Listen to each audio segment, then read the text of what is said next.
Thanks for sharing your evening with us. Authorities have uncovered a gruesome scene at the home of Michelle Jones. Both she and Terry appear to have been murdered at the hands of Charlie Brand. He went on to hang himself in the garage. The investigation is now moving down to Big Pine Key, Charlie and Terry's residence. The first time that any murders have been tied together or linked. Yep. Like now they're going down for the first, Yep. The findings at their house are unsettling. Inside their shared bedroom, hung on the back of the door, a full-figure female anatomy chart. That's the very one, doctor's office style, right there on their bedroom door. Charlie also has a small library of anatomy and medical books. Inside one is a newspaper clipping with a photograph of a human female heart. Like an actual picture? A picture of an actual heart. The newspaper clipping Of that. And they find the Victoria's Secrets catalogs addressed to Charlie. Investigators will later learn a chilling detail, Dawn. To at least one coworker, Charlie exclusively referred to his niece Michelle by the nickname Victoria's Secret. Now they're weird. Now it's very weird that they are for him. That is Sensors really are going icky. off. Oh my gosh. gosh. Sensors are going off. And can we please go back to the anatomy chart on the back of the bedroom Let's see door? that chart one more time. Oh my gosh. Terry She saw that every day. Every day. Jinx. I know. She saw that day. every single day. It's a major choice to overlook that. I'm sorry, it's weird. If you got one of them on your door, it's weird. Look, I'm fascinated. Well, Not and weird because you're an adult male who is not in any biology or anatomy classes. Correct. You're not a scientist whatsoever. If you were in med school or if it was part of your career or something, Be different. It's I would suggest that you get a hobby, but and some therapy. But yeah, I mean, Charlie needed therapy a long time ago. Yeah. And likely never got it. But that is, as a wife, why is this on the back of our door? It's not both. It's not both male and female. Right. It is Just female. It is just female. Pair that with the Victoria's Secrets. I don't know. And then you got to wonder, were they ever fighting about him getting these Victoria's Secrets Not that ever in the came mail? up. Yeah, like not that ever came up. And did she know that he referred to Michelle as that nickname? By that nickname? It seems that only like exclusive people did. That was not a thing that a bunch of people said to at least one coworker. So that is, yeah. a forensic analysis of his computer turned up hidden visits to sites featuring female autopsies, violent death fantasies, content focused on dismemberment, violence against women, and necrophilia. Nobody had any idea who the real Charlie was or the truth of his past. So even to this point, several days into the investigation, they have no idea about Carl. Up until Angela, who asks to speak with detectives alone in a car in the parking lot a few days later. His sister. Yep, through tears, Angela reveals the shocking secret from January 1971 in Fort Wayne. She adds what her life looked like after. Decades of fear, windows always locked at night. She says she only slept easily after learning Charlie killed himself. That's the first time she felt safe. Yeah. Since 1971, people. So when you said earlier that it took her 30 years to be able to feel safe again. This is why. That was why. Yes, ma'am. Now, this disclosure, it reframed everything for detectives. How many times is this guy killed? Immediately after the Orlando murders became public, the Brandt family issued a brief written statement through the sheriff's office. Quote, "Like everyone else, we struggle to understand why." End quote. Beyond that, Herbert did not give public interviews. The family did not speak publicly, although investigators separately recorded Herbert's statement that 2 days before the bodies were found, when he and Terry visited, his son, quote, "hugged me like he's never hugged me before." So Charlie was planning this. Oh, you know it. Yep, you know it. As the forensics team pored over evidence found at Big Pine Key, they began building a map and piecing together a timeline based on Terry's journal entries, Charlie's mileage tracking, receipts, credit card, and employment records. Then they queried statewide unsolved cases that matched what happened in Orlando. Terry's journal was short with many undetailed entries, but every so often there's a notation, quote, weird day, with no explanation. At points, she notes Charlie is out late, even out all night. No elaboration. The first murder they linked Charlie to was that of Sherry Parasho in 1989. Not only did the injuries match, the murder site was only 4 blocks away from Charlie Brandt's house. That's the original sketch. A family member later testifies that Terry once told him Charlie had come home that night wet and bloody, but explained it away as filleting fish. Terry took the answer at face value.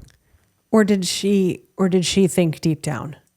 Like subconsciously, but was like, no, there's no way. This man makes me lunch every day. There's no way. That's it. I don't know, man. With those pieces and a witness identification from the original witness who offered to give that sketch, Monroe County publicly closed Sherry Parasho's case to Charlie Brandt.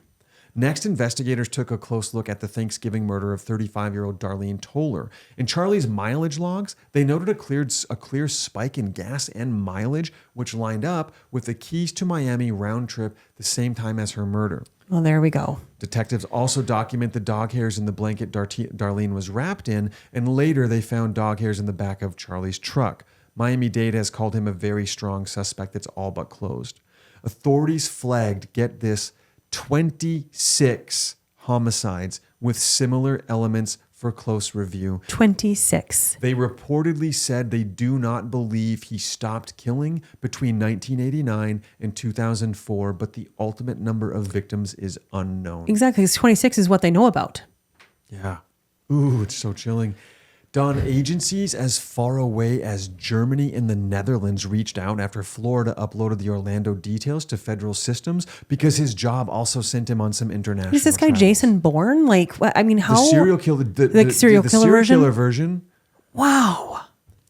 So my question was, had Charlie Brandt always intended on killing his wife, or was she collateral damage standing between him and Michelle, who was his dream kill?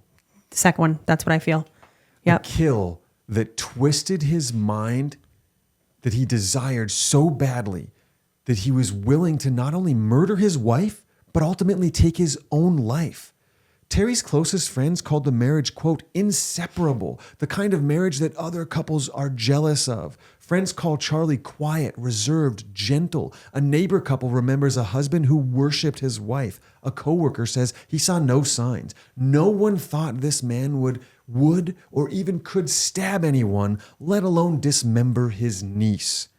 Jim Graves, the best man at Terry and Charlie's wedding, says he insisted Charlie tell Terry before they married, and he claims Charlie said he did. And his brother-in-law, too, Yep. by the way. Yep. Yeah. So, but Terry's family will later say they don't believe she knew. There's no way to confirm if he told her or not. I don't think he did. Yeah. Michelle's parents, Bill and Mary Lou Jones, they blame Herbert and Angela for keeping the past a secret. They pushed for a public database like a sex offender registry that would list anyone who has ever committed an act of murder or killed someone, regardless of age. So nothing like this hides behind sealed files. A decision, they say, protected a killer.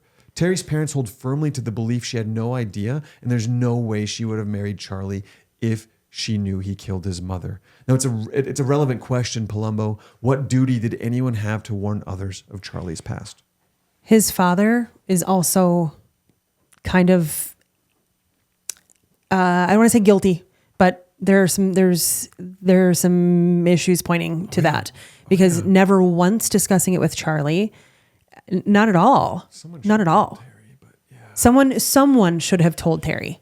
Someone should have told her. And I don't know that I believe with her family saying that Terry had no idea. There's no way in hell she would have married Charlie if she knew. They're in love, and that was a long time ago, right? He was 13 years old. Who knows what he told her if he told her? I'm not putting weight behind that because I'm not sure, but I don't think it's able to say whether or not like it was she for sure wouldn't have married him. I do think that, like what you said, Terry was collateral damage standing between him and his dream kill, Michelle.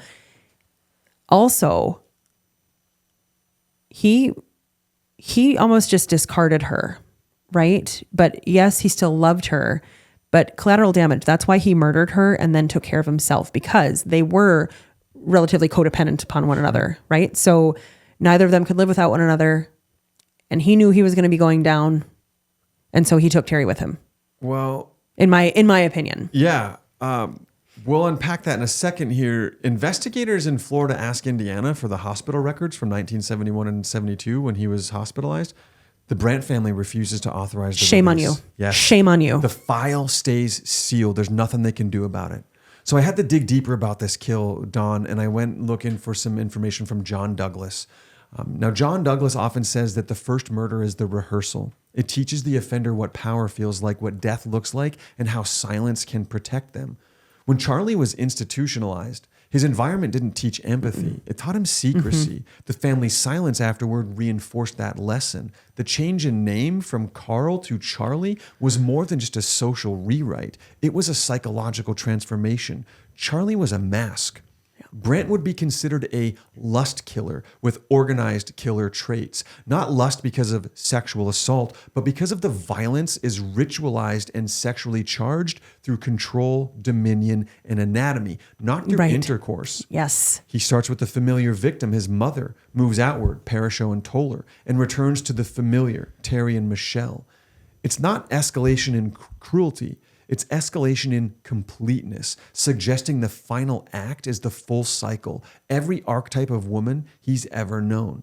Ending his own life after killing Michelle and Terry fits the narcissistic control loop. Once his secret is realized, once his perfect internal fantasy is externalized, there's no way back into the mask. Yes. The suicide completes the ritual. It keeps him in control, even in death.